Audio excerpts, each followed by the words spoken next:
The final week of Lions preseason has been complete.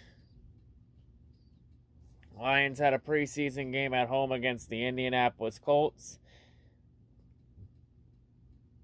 Now, for this game, the Lions' offense was not really impressive. Like, this offense is going to be pretty bad this year. I think the preseason has pretty much shown it that this offense is going to have its issues and growing pains this year. Like, there were a couple positives on the offensive side of the ball. Like, you had Jamar Jefferson made some plays for sure. Even had a couple highlight reel plays with the hurdle over the Colts defender. And David Blough looked good as QB2. And it's more than likely going to be that David Blough is going to be the backup QB to Jared Goff. With Tim Doyle suffering a hand injury, and he's more than likely out for week 1. So Tim Doyle in 1 week went from looking completely useless to looking even more completely useless. Who could have predicted that?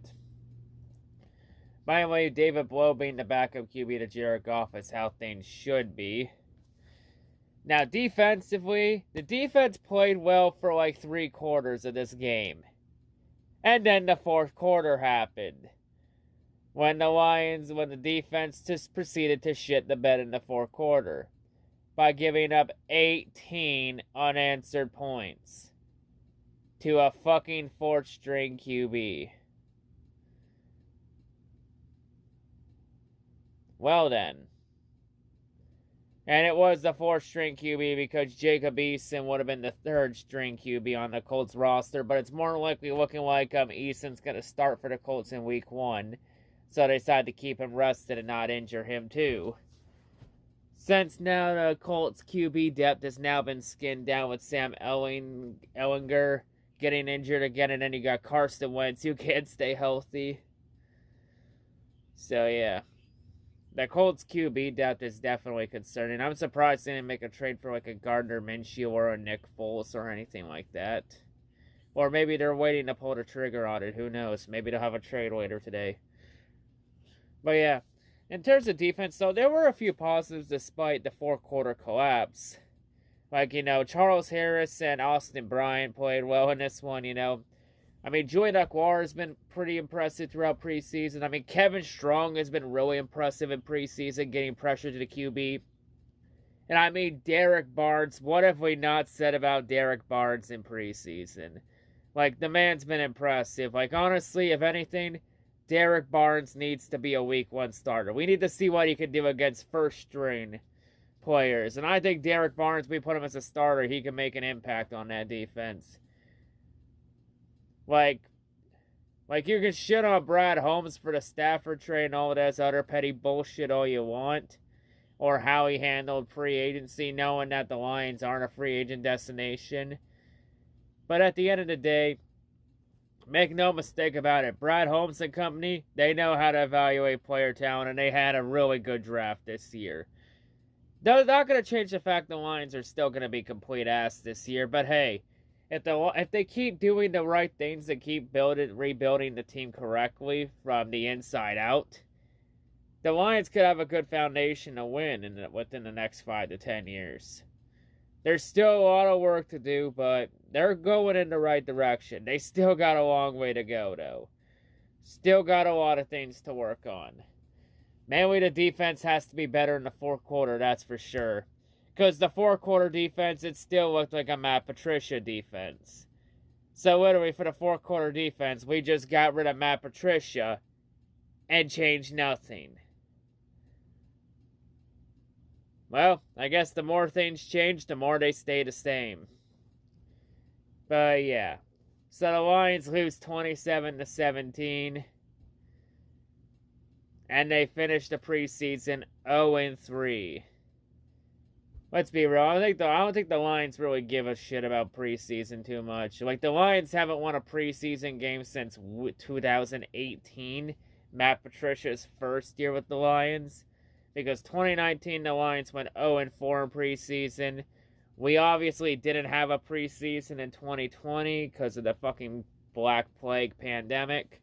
And then this year, the Lions go 0-3 in preseason. So, Yeah, and the Lions are probably going to struggle this year, like I've already mentioned. Like, let me be real. Any fan that had the Lions making the postseason this year is a complete fucking idiot. Like, this team is far from the postseason. They're at least a couple years away from even making it if they do everything correctly. But, yeah.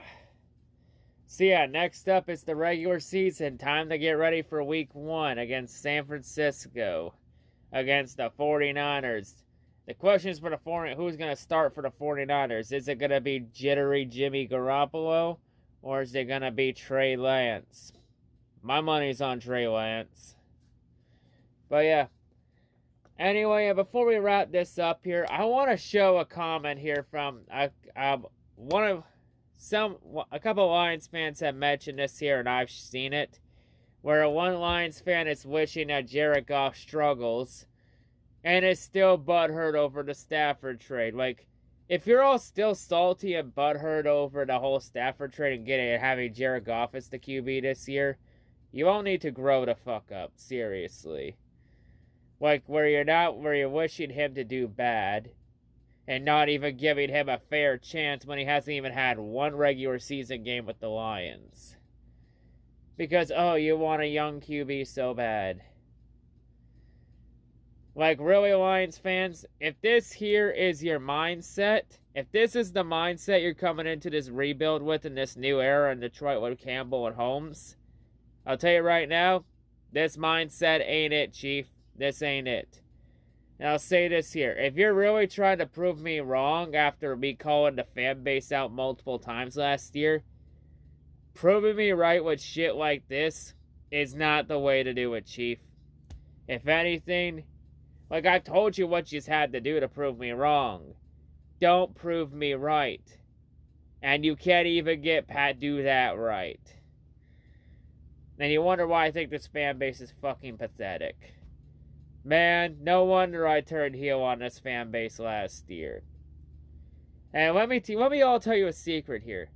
Ever since I turned heel on this fan base last year after the Cardinals game, I haven't regretted it since.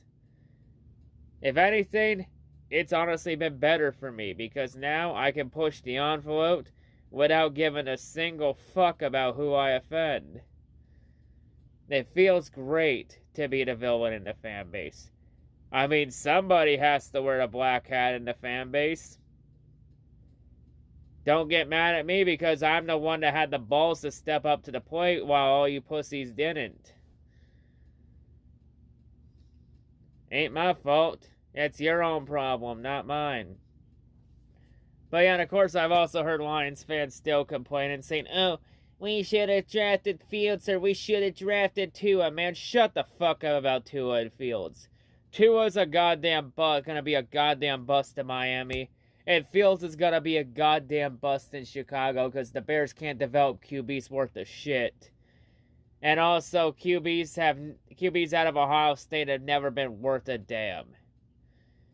Like, let me be real here. For all the Lions fans that say we should have drafted Tua, all the Tua sexuals in this fan base, here's my advice. Take the Lions gear off and go be a fucking Dolphins fan if you love Tua that much. And to all the Lions fans that say we should have drafted Justin Fields, a.k.a. the Fields sexuals now, so we'll call them the Fields sexuals, here's my advice to them. Take the Lions gear off and go be a fucking Chicago Bears fan if you love Justin Fields that much. Go join Judah Tribe in the Bear Down community. Go be Judah Tribe's problem if you love Justin Fields that goddamn much. Man, no wonder people think the Lions fan base is a complete fucking joke. Because the fan base is fucking petty and they'll find fucking any excuse to complain because everyone in this fan base lives miserable fucking lives. Like, seriously, grow up and, for fuck's sakes. Man, like the amount of times this fan base complains, it just makes me hate the Lions fan base more and more. Like, my hatred for I still root the Lions, I'll still rock the Lions, but I fucking can't stand this fan base. Like, this fan base is easily the worst fan base in the NFL by a landslide. Like, no other fan base is as bad as or as toxic as the Lions. Especially with how many Lions fans complain and bitch about everything. And let me be real here. Let me grab my wallet here because, you know what? I'm willing to bet any amount of money. I'm willing to bet this much money, $100, that the Lions fan base is going to be demanding for Dan Campbell and Brad Holmes to be fired after the Lions' first loss this year. Because I've heard a couple rumors saying I was broke. Well, time to put my money where my mouth is. Because I bet any amount of money that the Lions fan base is going to demand Holmes and Campbell to be fired after week 1 when the Lions lose to the 49ers. Or when the Lions get their first loss this year. They're going to be like, fire Holmes and Campbell. And I already know which Lions YouTuber is going to be leading the charge on that one. I don't even have to say his name for everyone to know who I'm referencing. Anyway, though, that's a rant for another day. Anyway, though, on to the regular season. And I wonder how many Lions fans I'm going to trigger this year when I do a hate week vid on the 49ers. Just kidding, I really don't give a fuck who I piss off. Because it's my channel, not theirs, and I do what I want, not what they want.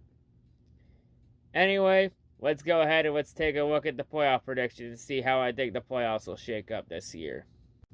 So, let's start off here with the AFC side here. Now, this year I'm doing the playoff predictions a little differently. Where this year, I'm going to rank every team in each division by how I think they are. So here are my division ranks for each team.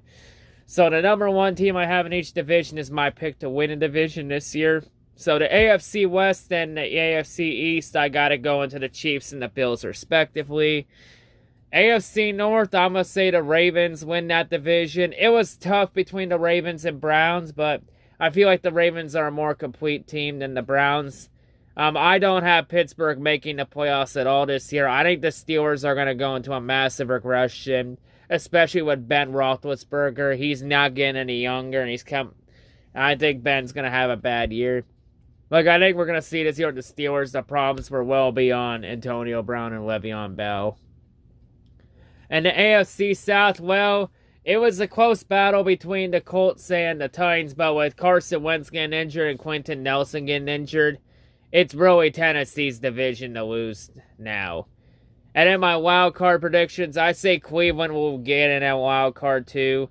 New England, I have them in at wild card 2. I think Mac Jones is going to be the starter probably pretty early in the season. I think after the Tampa Bay game, I think Mac Jones becomes the starter either at the Tampa Bay game or after that game. And I think Mac Jones will go on a tear. Because I think the Patriots and Belichick are going to be on a mission after last year. Plus, Belichick's going to be hell-bent on proving that he was the reason for New England's success and not Brady.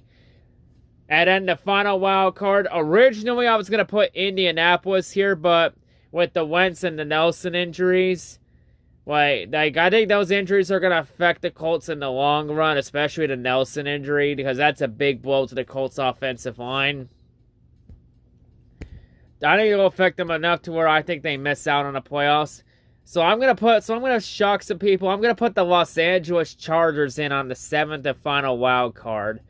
I think Justin Herbert's gonna continue to build off the rookie season he had last year.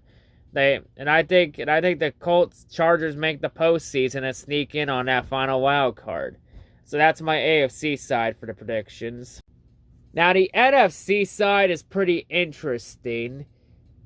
So, NFC, here's what I got here. So, the South and the North, I got it going to Tampa Bay. And I have the North going to Green Bay. Despite all the Aaron Rodgers drama, I think despite all that drama with Aaron Rodgers in the offseason, I still think Green Bay bullshits their way to the NFC North title. I've made the mistake of not picking the Packers the last 2 years, and that has always backfired and failed. I'm not making that same mistake again. Not this time. But let me be real to the Packer fans. This is Green Bay's last shot at a championship this year. before they have to rebuild and retool everything, because Rodgers is going to be gone at the end of the season. And no surprise, I have the Lions gonna ranked last in the division. I think this year we're going to see the problems this year are well beyond Matt Patricia and Bob Quinn. Like, the Lions are so more fucked this year than they were last year. Now, NFC West, I got that going to the Los Angeles Rams. I think Stafford's going to be that much of a difference maker. Like, for the Rams this year, not only do I predict Matt Stafford gets his first division title win, I also predict that Matt Stafford will win his first playoff game. Like, we're going to see this year with the Rams that Matt Stafford was never the problem in Detroit. And any Lions fan that says that Stafford is the problem in Detroit is a fucking idiot. And all I say to those Stafford haters, you better hope to God the Lions beat the Rams in Week 7. Or else. And in the NFC East, it will be a fucking dumpster fire like last year. For the NFC East, well, we haven't had a repeat winner in the division since the Eagles won 3 straight in the early 2000s. So, for the East, fuck it. I'm going to say the New York Giants because the Giants literally have no more excuses this year. Like, the Giants is either playoffs or bust. Like, if the Giants don't make the playoffs this year, Dave Gettleman's more than likely gone, and then David Daniel Jones is probably gone. Plus, with the Washington no-skins, they have Fitzception at QB. And Fitzception always kills your hopes and dreams. Like, I almost want to put the Cowboys in at the division winner, but I'm not sure how healthy Dak Prescott's going to be since he's still battling some health injury concerns. So, I'm just going to play it safe, and I'm going to say the Colts Giants because they have no excuses this year. And in terms of wild cards for the NFC, I got the Minnesota Vikings in it because this is an odd number year. And the last 3 odd number years, the Vikings have won 10 or more games in a season. And have made the playoffs the last 3 odd number years. Like, with the Vikings, I'm sensing a pattern with the Vikings. So, judging on this pattern, I'm predicting next year the Vikings are going to be fucking mediocre dog shit. And they'll probably win 7-8 games next year and miss the postseason. But this year, I say the Vikings making it on a wild card. I think Seattle sneaks in on wild card too, and I think the New Orleans Saints, despite losing Drew Brees, I think the Saints sneak in with that 7th and final wild card. I think Jameis Winston's gonna ball out with the Saints this year. The only issue Jameis Winston needs to solve is to stop turning the ball over so much. If you can stop turning the ball over, I think Jameis Winston can be a difference maker. But yeah, those are my playoff predictions for the AFC and the NFC. Bring on the regular season. Play ball.